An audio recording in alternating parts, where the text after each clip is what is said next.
Speedway is a fun racetrack. Marcus Smith and his team redesigned this, made it a drafting racetrack, and we've seen a lot of action just over a mile and a half in length. The turns are banked up at 28 degrees, but they narrowed up the track, so it's really tight down in the corners. A lot of speed here.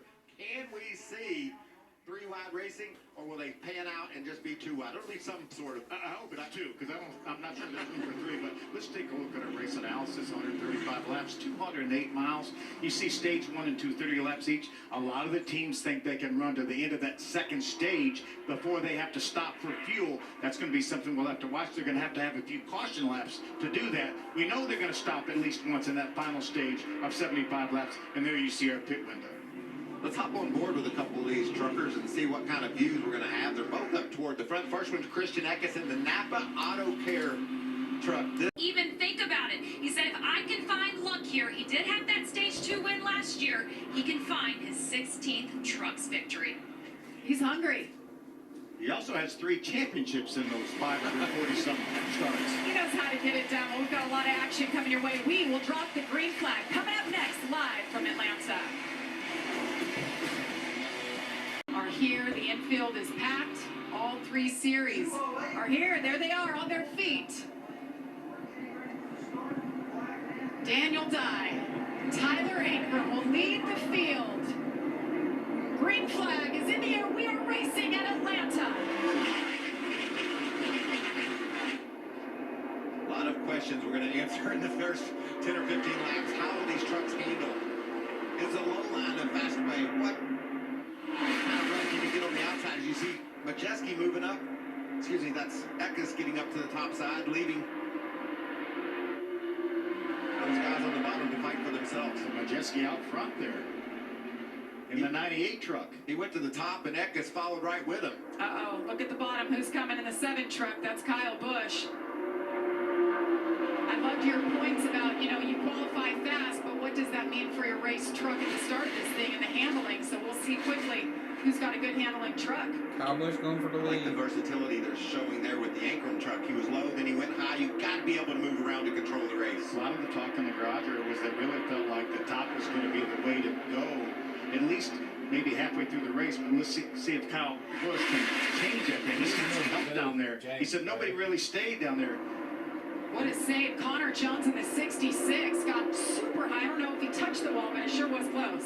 And he has never been here before. He's never even been on a mile and a half. He just turned 18 this week. Drives down in the corner and just slides sideways up the hill. Nice save coming out of the wall. He was running 11th. Going to fall all the way back to outside the top 15. Battle up front. Yes, battle for the lead. Tyler Ankrum's got control on the high side. And going back to your point, just pushes him super fast right into turn 3. Kyle has a teammate, Chase Purdy, right behind him in the 77. And oh, by the way, he drove for Kyle Busch last year. Kyle almost completed that pass, but wasn't quite able to pull up, and he's not going to be able to do that again this lap. And the 77 looks like he has his hands full. We heard about a lot of loose race trucks out there. I'm looking at Nick Sanchez. He started back in 18th. We talked to him before the race, very confident, but if you qualify 18th, that means that truck has a little bit more downforce in it than some of the guys ahead of you, and it looks like he's just piercing through the field. Because remember, all these drivers ran wide open qualifying. As Michael mentioned, if you're a little bit trimmed out, you can go faster by yourself, but will you pay the price when you get in traffic like this? This is so close. We talked about Daytona. Oh, he did it. He shut the door. Kyle Busch, new leader, takes control for the first time today, but that outside line isn't giving up. Tyler Ankrum hanging in there with Ty Majeski behind him, and Daniel Dye, the pole sitter, third in the outside row. Good pusher there for Kyle Busch, though, and now he's going to pull back up in front of Ankrum. That's the blue and white Napa truck for Eckes. Eckes did a nice job of advancing his position with that Kyle Busch move when Ankrum got cut off a bit. Eckes left his foot on the gas, and he's up to the battling for that second position. Kyle Busch has now led in 26 of his last 27 starts. It's Kyle Busch doing Kyle Busch things. Kyle meets Tyler Ankrum. Christian Eckes is in the mix. We'll be back from Atlanta. Lower Lane Riggs is just tempted to go to the bottom. I see what you did there. Yeah. Lower Lane and Lane Riggs popped in a shot right at that same time. Throw in a Roger, too, for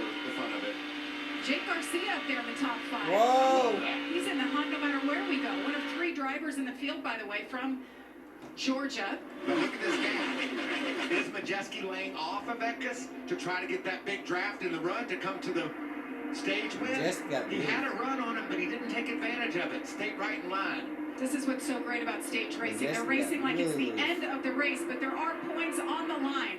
Christian Eckes won some. Trying to hold off Ty Majeski, Tyler Ankrum, Lane Briggs.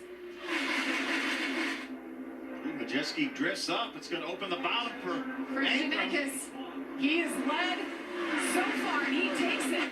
He's dominated stage number 1. Second year in a row for Eckes, winning stage 1, and of course we know what happened last year. He went on to win, but we won't talk about the speeding penalty he had to overcome to get it done. Christian Eckes leads 18 of the first 30 laps. Can he hang on and capture his second Atlanta win?